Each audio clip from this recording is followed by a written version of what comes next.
Morning प्यारे बच्चों। जैसा कि आप लोग जानते ही हैं कि कोरोना महामारी के कारण आप लोगों को घर पर रहने की हिदायत दी गई है और मैं आशा करता हूं कि आप लोग घर पे सुरक्षित होंगे। और आप लोगों की सुविधा के लिए सरकार ने ऑनलाइन क्लासेस शुरू की हैं, जिसमें मैं आज आपको सामाजिक विज्ञान के भूगोल के पार्ट से संसाधन और विकास नामक चैप्टर पढ़ाऊंगा। आशा करता हूं कि आप लोग इसको इस क्लास से अच्छी तरह सीखेंगे। जैसा कि आप लोग देख रहे हैं कि संसाधन एवं विकास, जैसा कि पहले ही संसाधन शब्द है। संसाधन शब्द से आशय उन सारी वस्तुओं से होता है जिसका मनुष्य अपनी उपयोगिता के लिए करता है। मनुष्य इस धरातल पर अनेक वस्तुओं का प्रयोग अपनी उपयोगिता के लिए करता है। वे सारी वस्तुएं संसाधन की श्रेणी में आती हैं। जहाँ तक संसाधन के शाब्दिक अर्थ की बात है तो यह दो शब्दों से मिलकर बना है, स और साधन।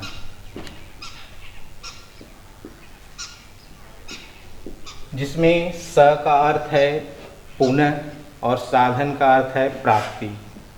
जिसे संसाधन का जो शाब्दिक अर्थ है उसका अर्थ हुआ कि जिस वस्तुओं का हम पुनः यानी बार बार उपयोग कर सकते हैं वे संसाधन कहलाते हैं। या दूसरे शब्दों में कहें तो मनुष्य जिन वस्तुओं का प्रयोग लंबे समय तक या दीर्घ काल तक करता है उसे संसाधन कहते हैं। जैसा कि प्रसिद्ध भूगोलवेत्ता जेम्स फिशर ने कहा है कि संसाधन वे सभी वस्तुएं हो सकती हैं जिनका प्रयोग मनुष्य अपनी उपयोगिता के लिए करता है।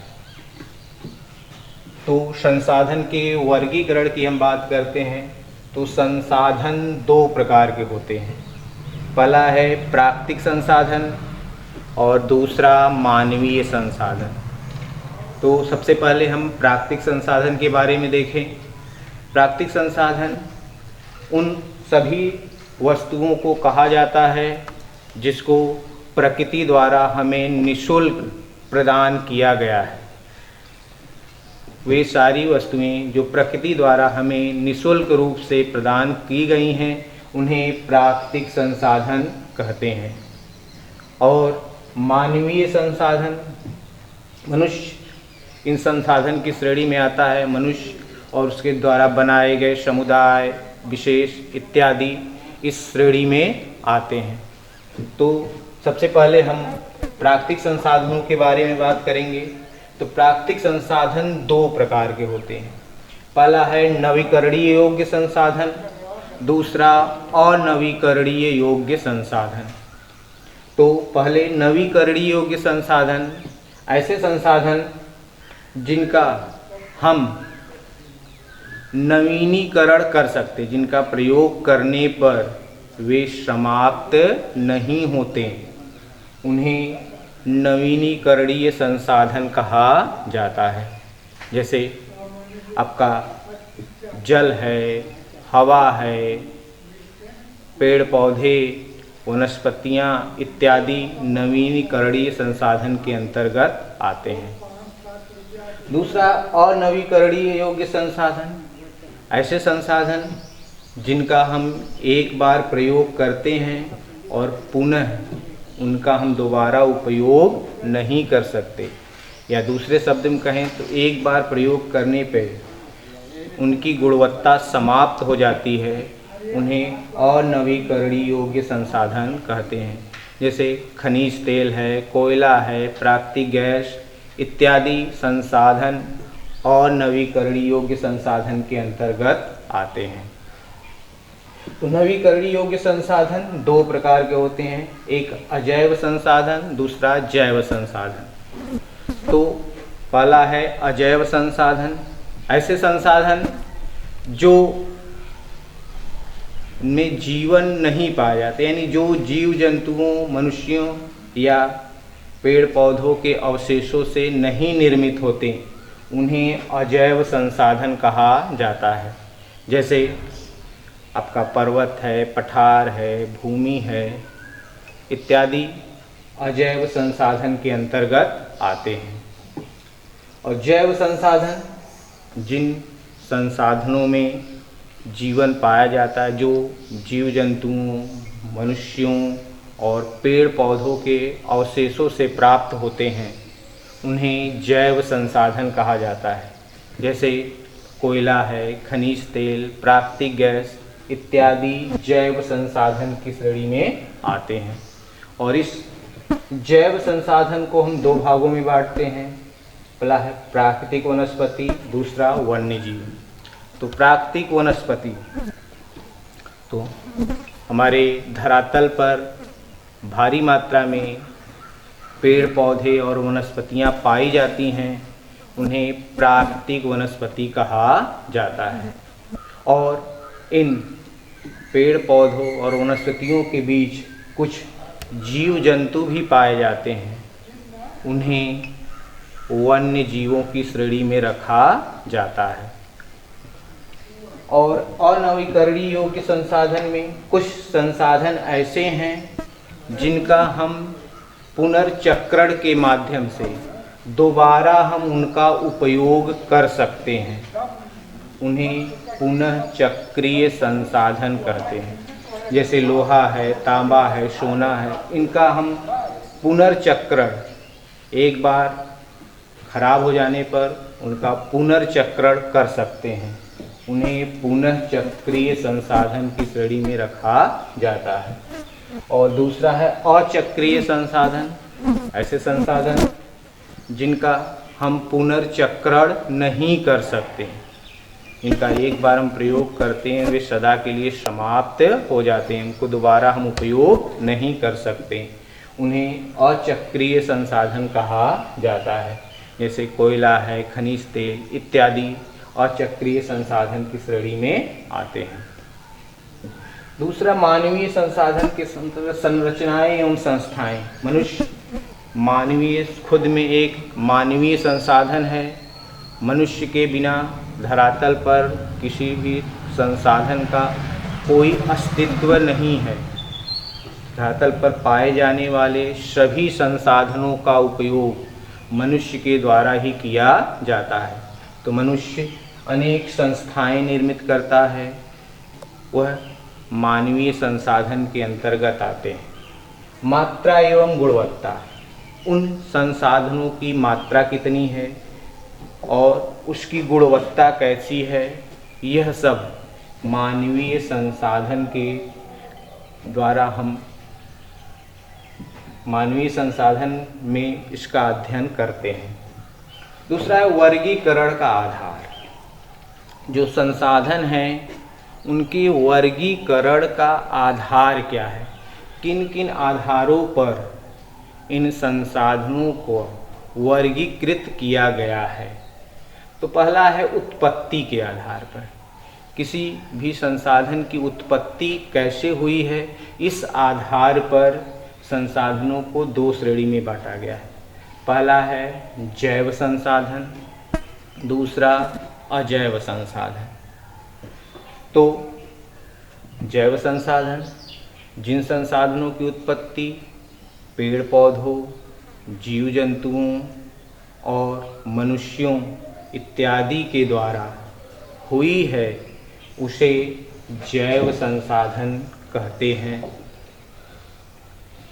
जैसे आपका खनिज तेल है, कोयला है, प्राकृतिक गैस है इत्यादि जैव संसाधन की श्रेणी में आते हैं। दूसरा है अजैव संसाधन।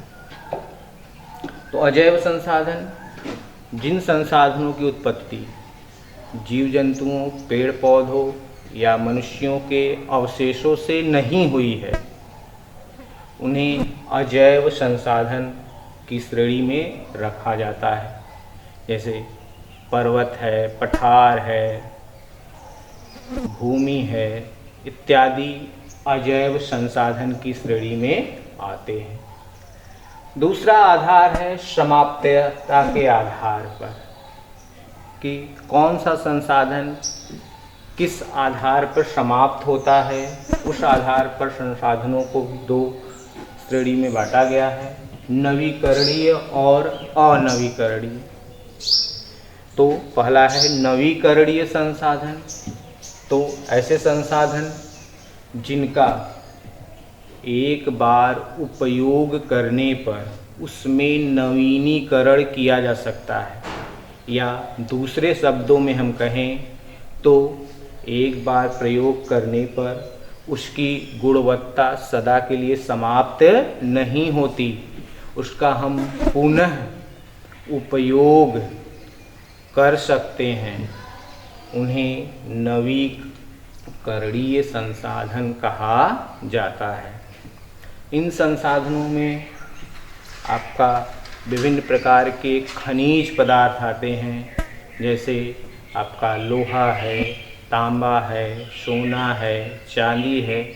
इन सभी का उपयोग हम बार बार कर सकते हैं। एक बार प्रयोग करने पर फिर उसको हम पुनर्चक्रण के माध्यम से उसका हम प्रयोग कर सकते हैं, इसलिए इन्हें नवीकरणीय संसाधन कहा जाता है। दूसरा है अनवीकरणीय संसाधन। तो अनवीकरणीय संसाधन, जैसा नाम से यह स्पष्ट है कि ऐसे संसाधन जिनका में नवीनीकरण न किया जा सके, यानी एक बार प्रयोग करने पर हम दोबारा उनका प्रयोग न कर पाएँ, क्योंकि एक बार प्रयोग करने पर ये सदा के लिए समाप्त हो जाते हैं।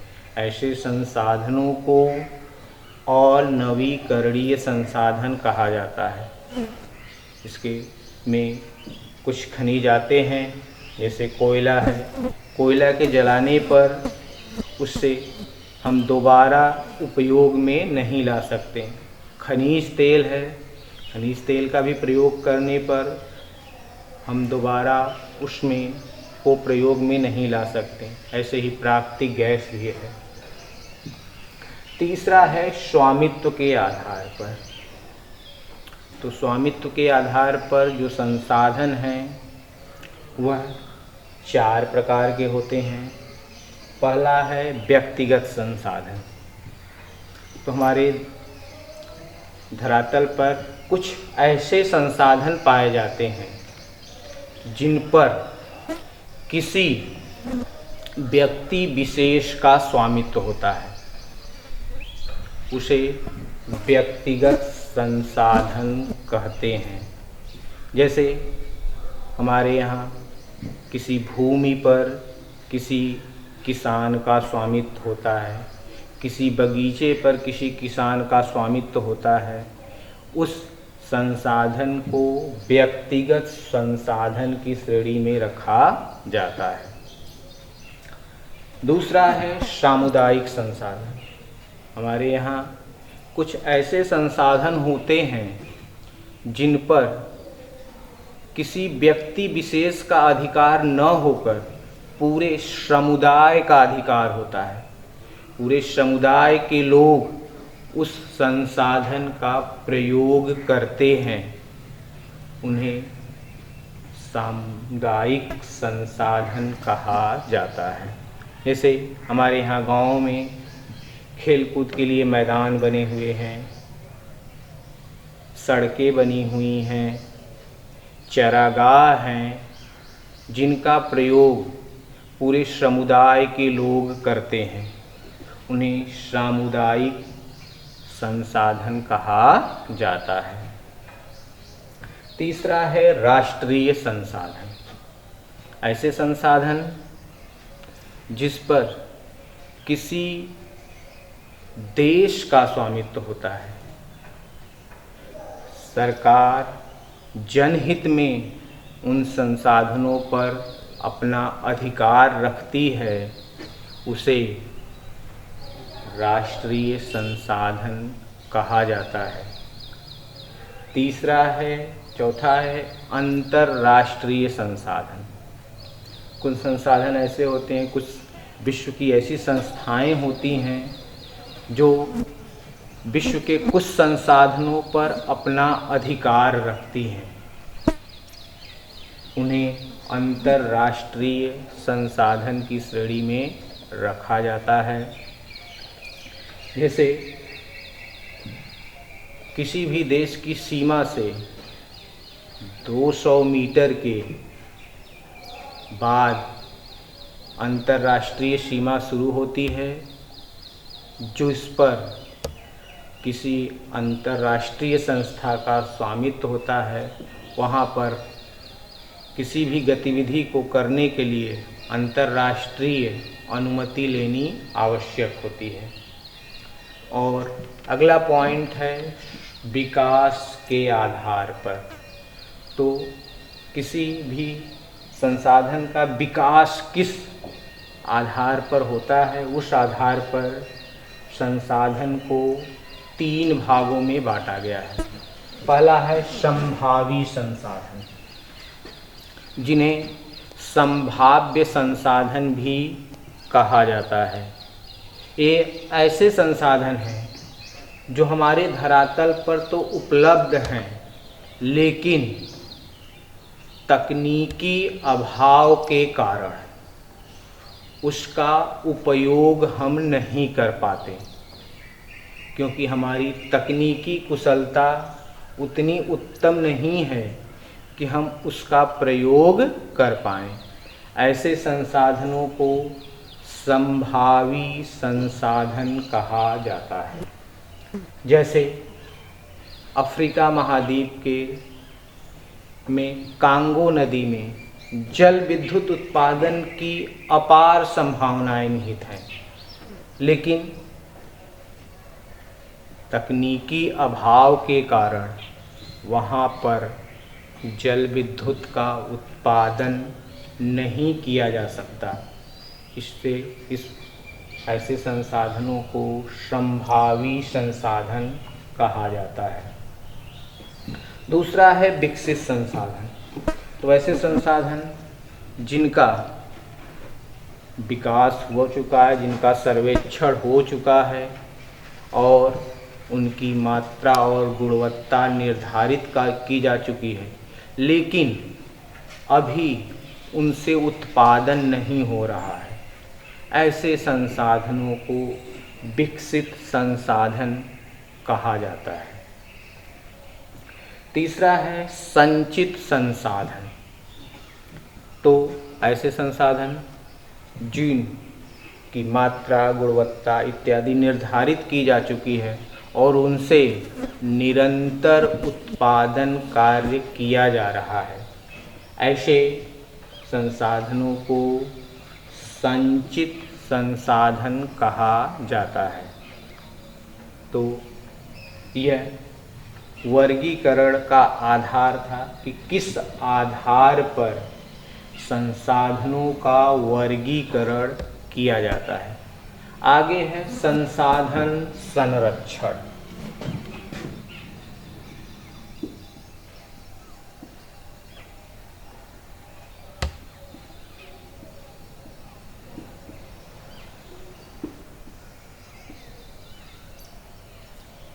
जैसा कि आप जानते ही हैं कि हमारी जनसंख्या बहुत तेज़ी से बढ़ रही है और उस तेज़ी से हमारे संसाधनों का विकास नहीं हो पा रहा है।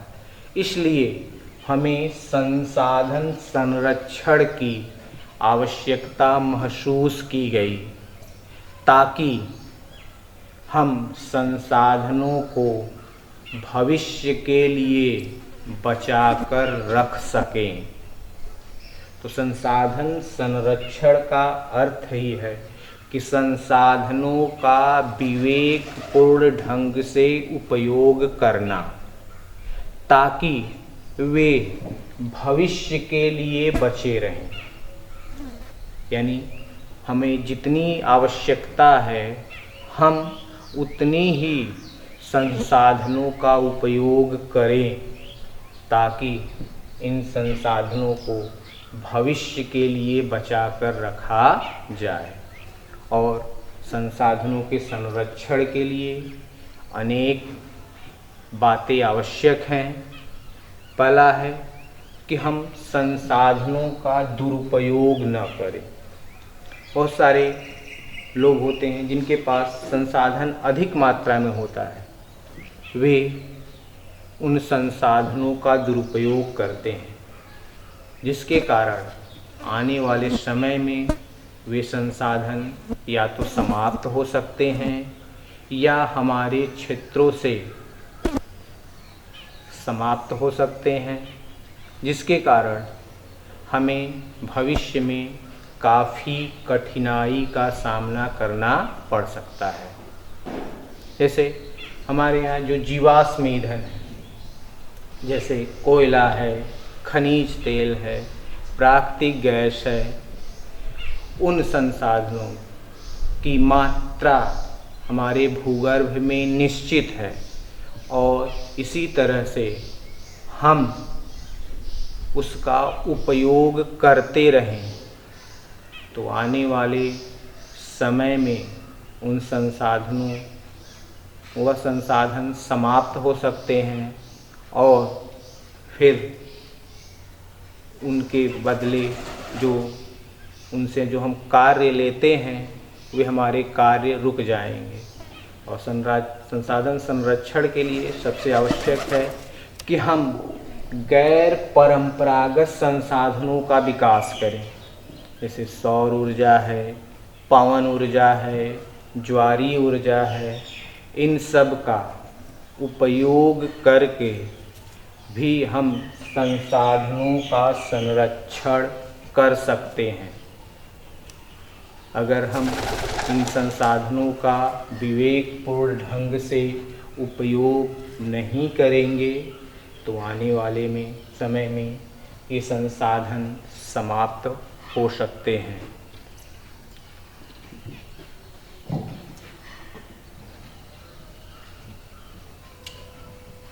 तो इसी के साथ इस क्लास को मैं समाप्त करने जा रहा हूँ। आशा करता हूँ कि आप लोग अच्छी तरह से समझे होंगे। फिर भी अगर कोई चीज़ आपको न समझ में आई हो तो आप YouTube पर कमेंट कर उसको कमेंट कर सकते हैं, जिसका हल आपको दे दिया जाएगा और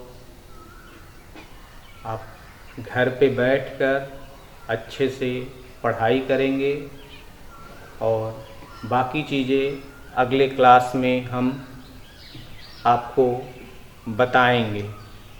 ठीक, धन्यवाद।